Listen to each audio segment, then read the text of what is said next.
والما نرسلوها تخطب للفاميليا. دوك مات الله يرحمها. قلنا عمرها لا جات قالت لنا طويله، قلنا غير متكوكه وزينه. والله والله بعد الثانيه خطبت الولد عمتي محمد، كي جات قلنا لها يا درا مشي انا بديت انا نصنت وما يسقسوها، قال لها يا درا كي بانت لك العالمه كي دايره متكوكه وجاي جاي مجمنه. تما صافا عندها الصحه ماشي رقيقه.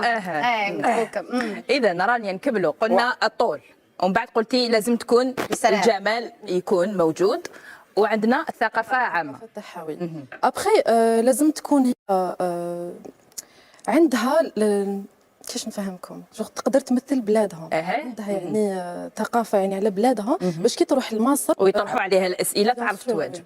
بلادها زعما تحدي كاع بلادها الجزائر ولا غير ديك الولايه؟ لا الجزائر خاص على الولد كل باسكو ولايه تمثل كبر. بلادها. هذه مسابقه عربيه. صاي ماشي غير هنا. صاي رانيا نشوفوا انه مواصفات ملكه جمال بداو يتبدلوا يتغيروا، لانه عاده نعرفوا انه طاي 36 38. الان ربما كانت واحد مره من المرات حمله، لانهم راهم ضد النساء اللي يكون عندهم 34 في لاطاي و36، راهم ضد هذه الفكره. فشفنا انه حتى في الوزن زادوا فيه، نعم ام لا، ولا مجرد انه احنا رانا فاهمين القصه هكذا؟ شوفي انتم راكم فاهمين القصه غلط، لانه كاين مسابقه اخرى اللي داروها على صاحبات الوزن يعني اللي يكونوا شويه بدينات. دونك هذيك مسابقه وحدها، ومسابقه ملكه جمال الجزائر وثاني تاع جمال العرب. دونك لازم تكون رشيقه.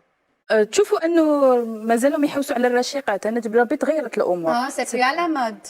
في وحده بصحتها تخبى مربى مونشا بالي وعلاه يا اختي الحنينه هذا كله قندوره كي تلبسها وحده رقيقه كيما تلبسها وحده معمره.